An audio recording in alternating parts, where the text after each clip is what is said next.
Hi, I'm Corey. Welcome to Creating with Scraps. I have been really enjoying all the videos and Facebook posts and, a couple of the Instagrams that I've seen. I have to admit that I'm not so great about following Instagram simply because of the ads.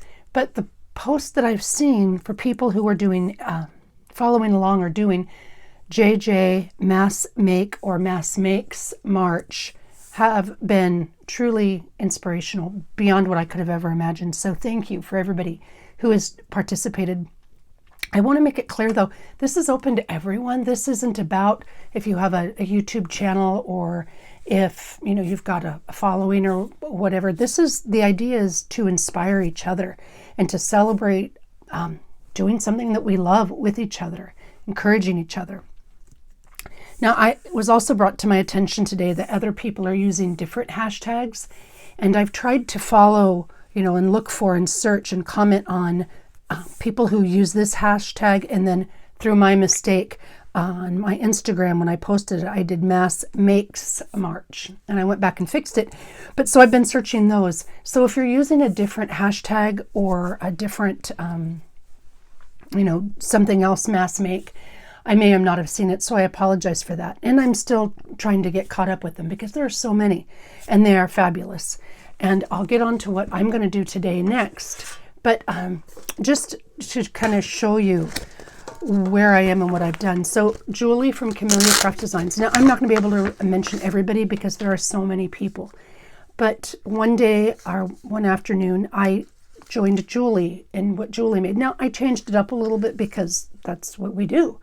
But I really had a great time using her version of a 12 by 12 one sheet wonder kind of a thing.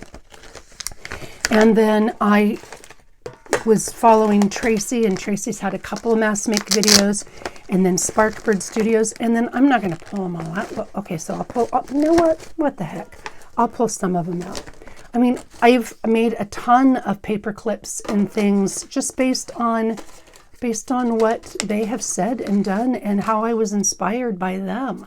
I mean, they're just, some of these aren't folded yet because I had an idea of, like this is Julie at Sparkbird Studios, and I wanted to use mini brads here with the word, whatever word I wanted, so I didn't glue them down yet. But there's just tons and tons of fun things to make. And like I said, I've really enjoyed those. And because clusters are one of my favorite things to make, all of these are clusters that I've made. I mean, some of them were partially started, or, I do them in layers or stages for those of you who've watched before. But I used up some of my die cuts that I had that I had already done. And I just had an afternoon of playing. I'm trying to build up my stamina, sitting at my desk for longer periods of time. I know that sounds kind of crazy, but with my leg injury, that's kind of what I'm trying to do so that I can go back to work pretty soon. But anyway, so I just, sitting and building and just having a great time at it. And as I was doing that, I'm going to move this over. I'd been inspired by so many people and encouraged to play in so many different ways. Like, well, that one was really a lot of fun. But I also got to thinking, and I realized that not everybody mass makes the way some of us mass make. And what I mean by that is there are a lot of junk journalers who don't do this to sell, or, oh shoot, sorry about that. I was trying to avoid some of those lights. Let me see if I can do that and see if that helps. Okay, maybe that's a little bit better. Sorry about that. Still playing with the lighting thing. Not everybody does it the same way. So some of us will sit down and make a whole bunch of one thing or one type of a thing. But not everybody does that. Either they don't make their journals to sell, or they don't enjoy that process. And then I got to thinking, and I was looking at my own pieces and my own scraps. Sometimes a mass make can just be a specific shape. Okay, so this is my bin of coffee dyed and dark cardstock. And because of the way I create and the scraps that I use, this is really full. And I started playing with them one day. And then that's just the cardstock ones. And then I have the pattern paper. Oh, I moved these over the wrong spot. But I have the pattern paper ones, and a lot of these bins are getting full. Partly because I haven't been doing this for a while, but partly because they're just getting full. And the ones that I have made, I haven't been using as many scraps, I guess is a good way to put it. So I started thinking, and I thought, well, rectangles. We use a lot of rectangles, and almost all of my scraps or offcuts are rectangles. And we use a lot of rectangles in junk journaling. And so a rectangle scrap, oh shoot, now I've got to refocus here. Sorry about that. So a rectangle scrap can become a tag. Sorry, here's another mess make. And a rectangle scrap can become a base for a stamp. And a rectangle scrap can become a base for a flip up, right? And then I started thinking about all the different ways, and there are a ton that we can use a rectangle scrap. And I'm going to put this aside so I don't forget, and I'll get to it in a minute. But there's, it can become a tag. That's just a rectangle scrap. And here, this rectangle scrap was just folded over and became just a little side tuck. And so then I started, like I said, thinking about, well, how many different ways can I use a rectangle scrap? Well, there are a lot. And I got sidetracked several times during the creation of these, but I really wanted to show you some super simple, super quick ways that you can use rectangle scraps in your junk journals. And then some of you are going to be like, really, Corey? And I get it. It's not necessarily glamorous or pretty. And it's also was really great for me because I was thinking, well, what else can I share and what would people want to see and that type of thing. And it made me step back and realize that some of my favorite pieces, some of my favorite things to make have been really simple things. I've enjoyed the process, and it doesn't necessarily have to do with how fancy the fold is, because I do love coming up with new ways to fold things and use things. But sometimes it's just the really basic, simple things that are easy to overlook and easy to forget about. So that's kind of where my focus is going on this. And before I forget, I had completed this one that I shared in my first JJ Mass Make March. And in that video, I had talked about these specimen cards. And I had been gifted them, and I showed that, I used faux cellophane tape. I mean, it's real cellophane tape, but it's faux aged. And then glossy accents or Nouveau Deluxe Crystal Glaze or what have you. And then, just to make these little pocket things. But I had been using some of these specimen cards, and I didn't know where they were from because they were a gift. But I'd been told that Saturday Stamper on Etsy is the one who has these. So if they were something that you wanted to see or look into, specimen cards, Saturday Stamper. All right, so, okay, there we go. Today's mass make is going to be super, super simple, and I'm going to move just a couple things because I need to, and it's going to be fast. I'm just going to grab one of my bins, and somebody has asked about how I store my scraps and stuff, and I'll go into that another time. But yes, I do store my scraps on that insert next to me, and it works well for me. It may not work for everybody, but it works really well for me. And these rectangles are what started it. So because I was originally going to do, and I showed you briefly a few minutes ago, just some of the random rectangles. And then I thought, well, gosh, I've got this really cool paper from Tracie Fox Creative, Love Junk Journals. Really cool paper that I've been wanting to use for a while. And I've got this, oh, sugar, where did I put it? Well, this was, oh, here it is. See, I knew I had it somewhere. This was a recycled bit. So yes, it is kind of a junk journal. You can see here, this is one of those fabric sampler deals for upholstery fabric. And I thought it matched the paper. So I used it to make a journal. I thought, well, I need another idea book because I really love idea books. And why not make an idea book out of, or include in my idea book some of these random rectangles and some of the mass makes that people do. So I scrolled a little bit and I made another idea book. And I'm going to zoom out just a smidge because this guy is 8 by 4 1/4. So it's a little bit taller than I normally use.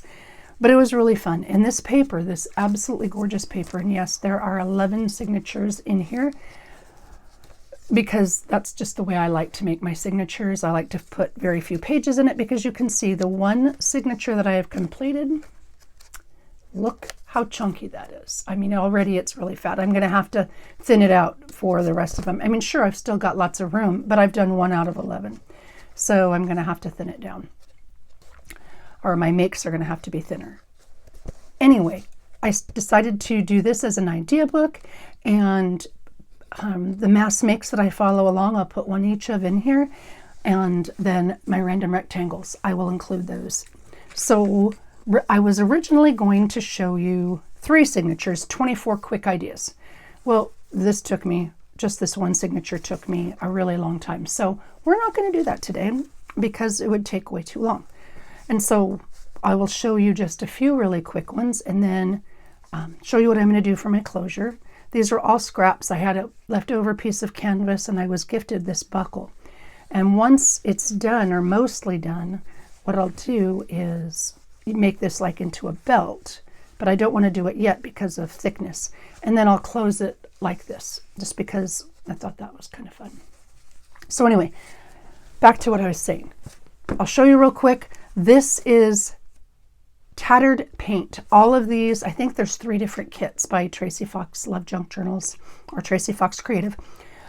There's 2 that are just solid background papers. Well, I don't mean solid, I mean just background papers. And then there's 1 kit that's ephemera pieces like tags and circles and pockets and such. But absolutely love, love, love this paper because it goes with so much.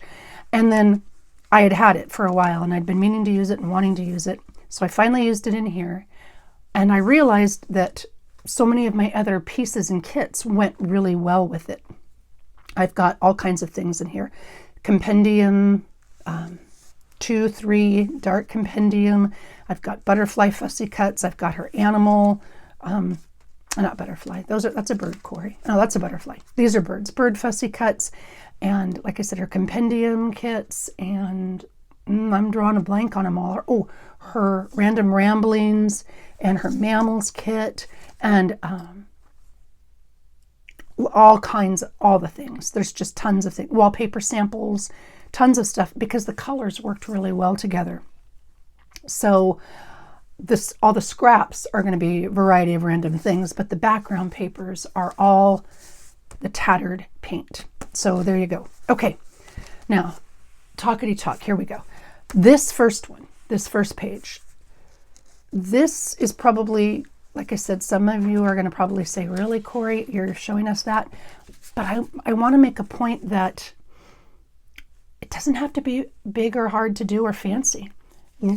All this fold is, when I take out the extra pieces that I put in, like this is just a journaling card, right? Just a folded over journaling card. These are simple little tags that I added. This is a fussy cut butterfly. These are Carrie Fellows from Witchcraft Do You Do. Those are her butterflies, and she's got these little cool background options with them. And maybe I should zoom back in a little bit. There we go. And then this is an offcut of something else. And then this, on the other side, it's the same thing. It's one piece. This is the offcut of something else. But all this really is, it's a page. And I took a rectangular piece and I folded it in half. That's it. And I wrapped it around the page. It was the decoration that made it, look like something more than one single piece of rectangular cardstock folded in half. So I added a tag here to make the pocket. I put a butterfly on the top. And I added some tags to the pocket to give it a little bit more interest. And then I turned this into a belly band so that I could add more journaling space. So it's not so much the fold itself or the creativity behind the fold or the elaborateness behind the fold. It's just doing something really simple like that and decorating it the way you want. Here, same thing. I used a tag. I used a fussy cut bird, another one of those tags, and then another piece of just folded over coffee dyed paper for a journaling spot. I think this is a tri-fold, right? Yeah, so I've got plenty of journaling space, but all it really started off as was a scrap of rectangular paper. Folded over, wrapped around the page, and then added to. It was honestly that simple. All right, this next page, this is a really, really easy one. I just did 2 of the exact same thing, and I'm going to push it forward just for a moment. It doesn't really matter what paper you use. I mean, I've got all kinds of scrap paper here, and these ones can be one-sided paper or two-sided paper, whichever you prefer. And it doesn't have to be a specific height. It doesn't have to be a specific size. It can just be whatever you've got. So a rectangle. I'm not even going to measure the height because I don't really care what the height is. And I need about 1/2 of an inch. It doesn't even have to be 1/2 of an inch, but just about 1/2 of an inch. So I'm taking my rectangle and I'm cutting off 1/2 of an inch, and it can be either side, doesn't matter. Okay? And I'm going to save that. Then I'm going to take this piece and I'm going to form it or turn it this way simply because I don't want my words to be upside down. If you don't care, then that's, then that's fine. Then I'm going to take the piece and flip it over, and I'm going to fold it over about half, maybe not exactly half, but just about. If I needed to do a specific width for my page, I could score it and do that. Doesn't have to be, but I'm just making a piece right now, so just like that, about in half. And then I'm going to do the same thing on the other side with the other piece, I didn't say that very clearly, I apologize. So I've got it face down, my rectangle face down, and then I'm going to take one of the two sides and fold it till about it's in the middle of the remaining section, right? And then I'm going to take the other side and do the same thing. Now, I would probably look on front to see, like, if I'm chopping something in half, am I going to make it weird? And in this case, no, I'm not. But I just want to make sure that I overlap these two a little bit. Okay, and I'm going to fold that down. So I've got flap A on the left, flap B on the right, folded and folded, just like that.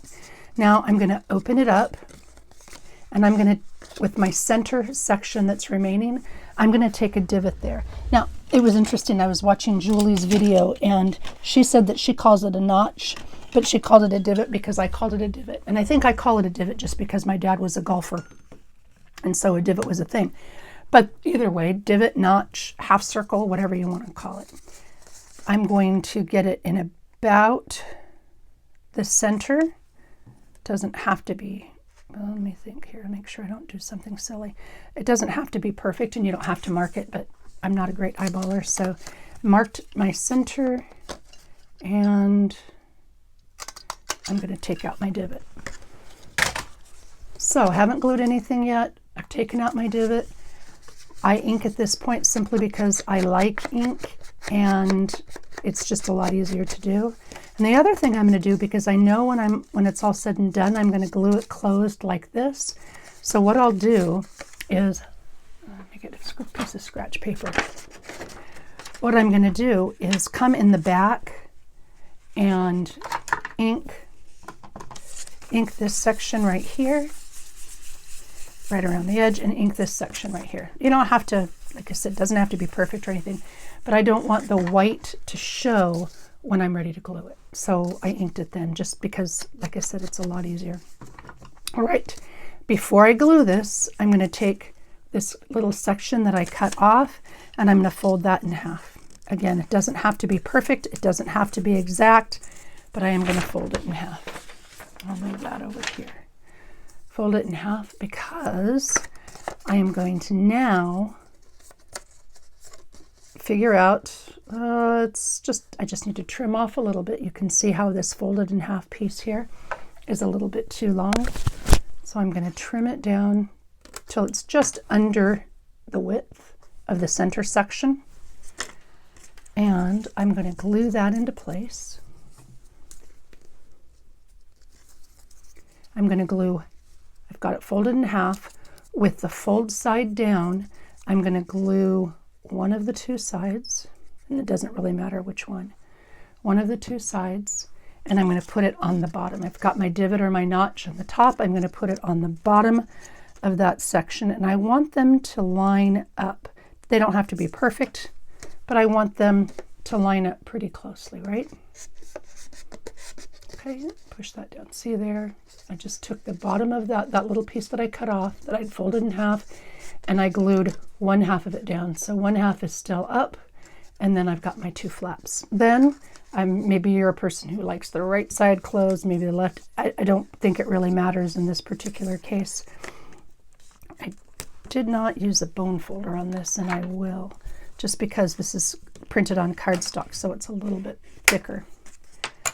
Then I'm going to put a little bit of glue. Is that where I wanted to glue it? Sure. To put a line of glue on one of the flaps. I'm going to open that up, and I'm going to put a line of glue on the second side of the fold that I made.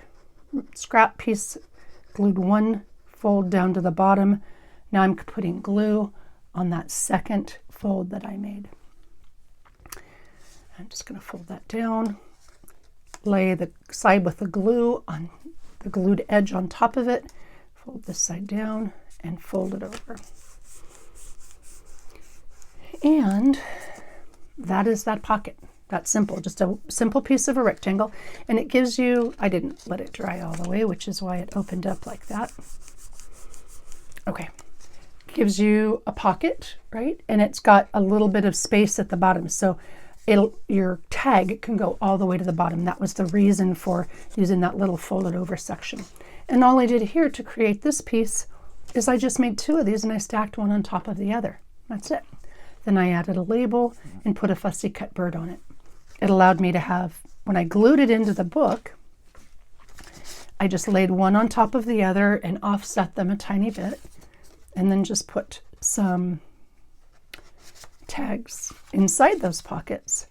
But when I glued it down, I only glued down two sides. So I glued one side and along the bottom to create a tuck spot.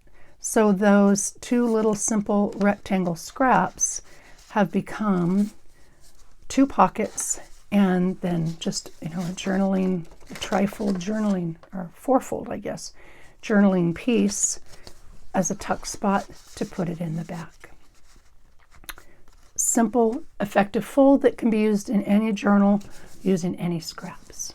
All right, moving on. Oh, again, I feel kind of guilty showing you these, but these are just different ways you can fold over a rectangle.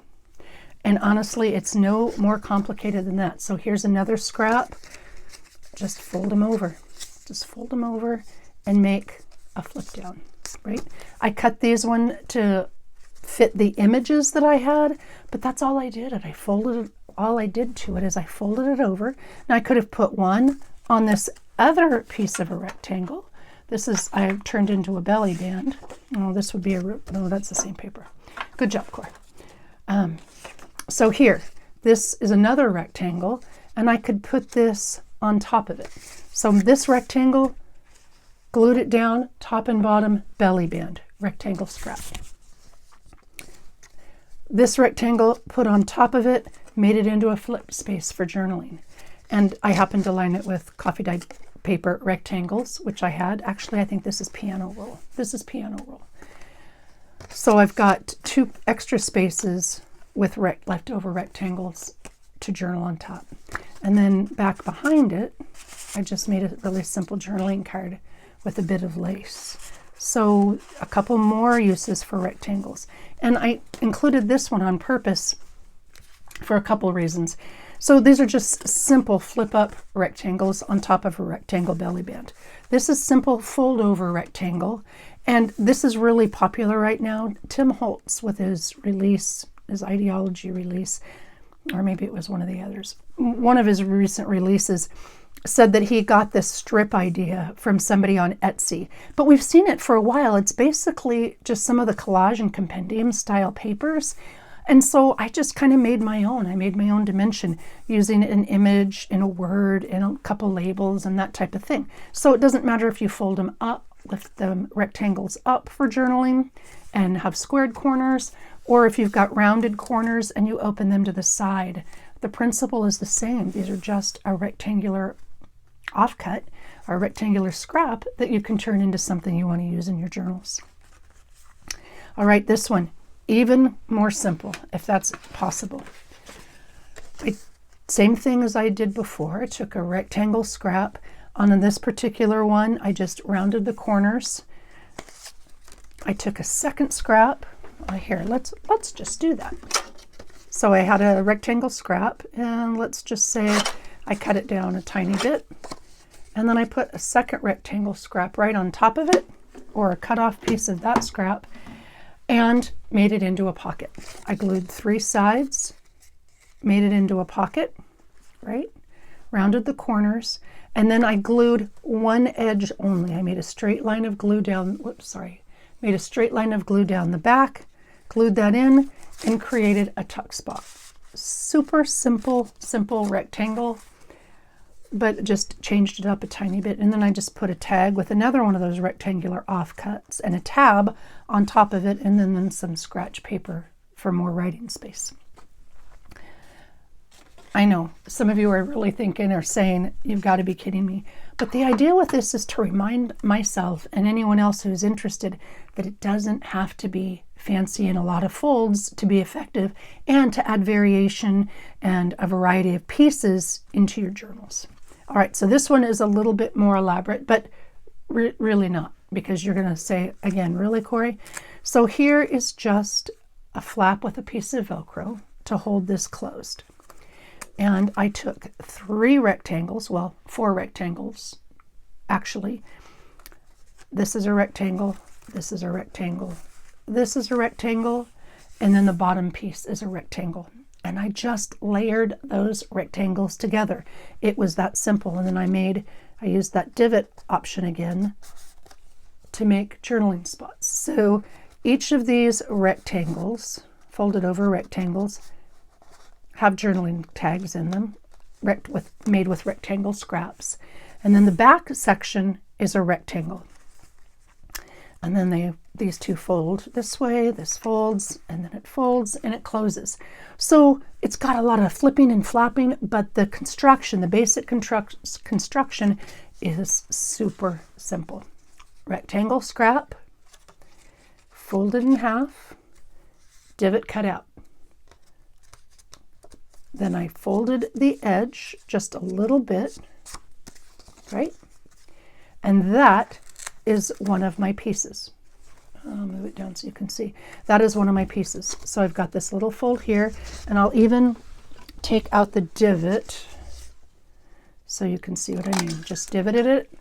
Okay, so that's not super straight, but you get the idea. Folded it in half, inked it around the edges and in the back, glued the top and the bottom down. And then I've got this little bit, and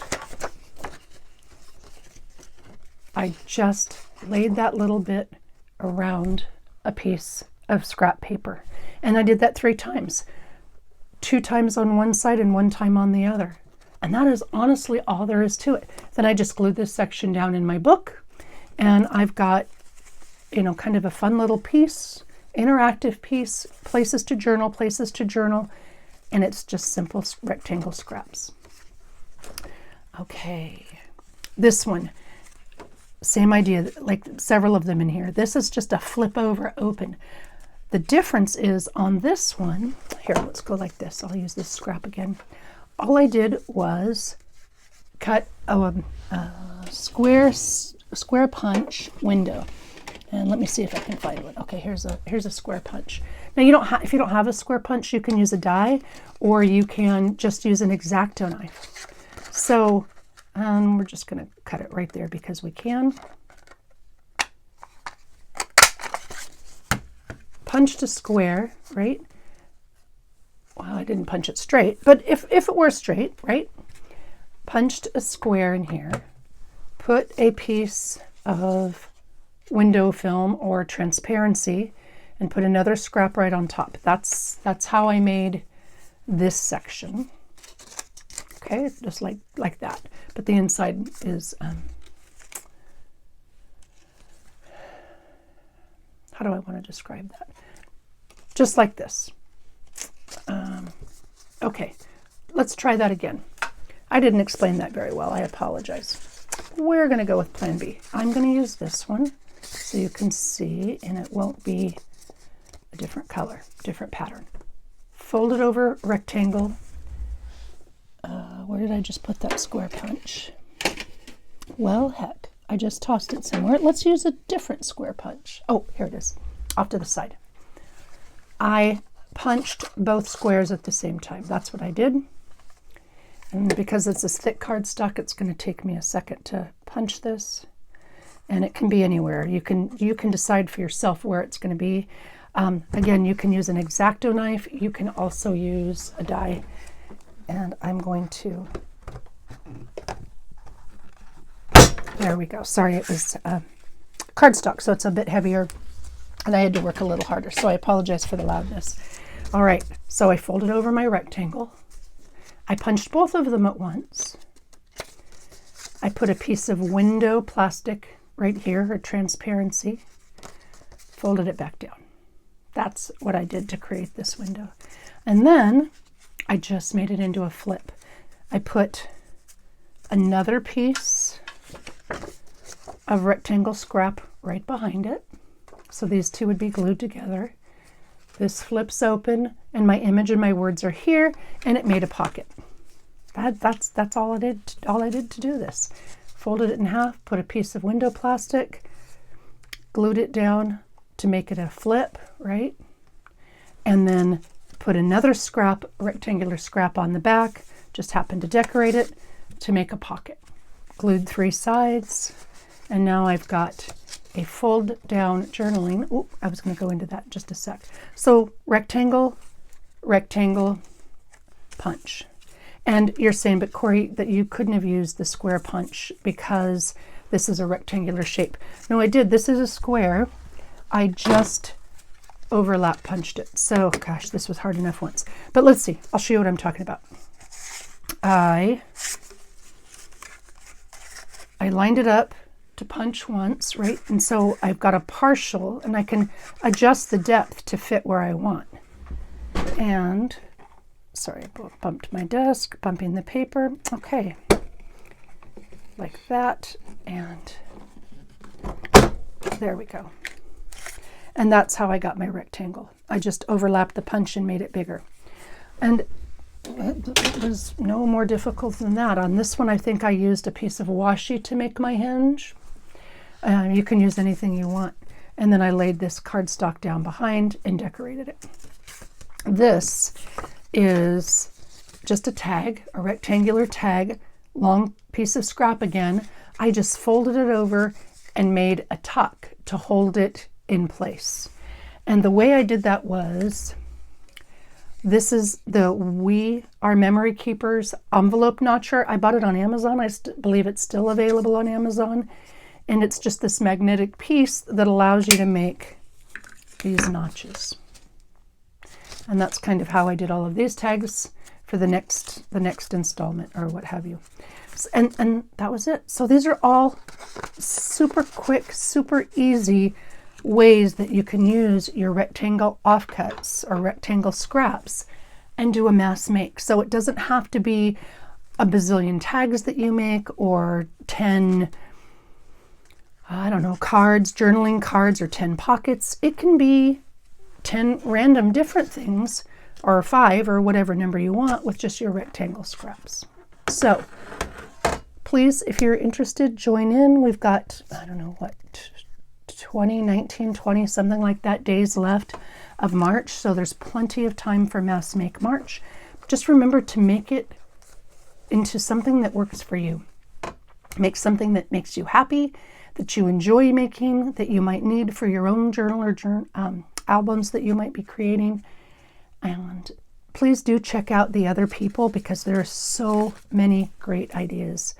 Hashtag JJ Mass Make March. And again, due to my own error, some people are doing JJ Mass Makes March. There you go. Thank you very much for watching. Oh, gosh, dang it, I almost forgot. I received a couple happy mails this week that were mind-boggling incredible. And most of what I get all of what I get, what am I saying? All of what I get cheers me up and makes me happy. But Kay sent me something from Scotland that was just exactly what I needed on a day that wasn't going great. So thank you very much for that, Kay. And I received a journal from a lady named Donna that is beautiful. It's a prayer journal, and it just, again, it arrived the day after Kay's generous gift arrived, and it just brightened a really rough, tough week. So thank you. For the people who send cards and notes, emails or text messages are wonderful, and I appreciate them greatly. So thank you very much for that. All right, JJ, hashtag JJ Massamaker March. Please feel free to join us. We'd love to have you, and we appreciate the inspiration that you share. Thank you all very much for watching. Take care and happy creating.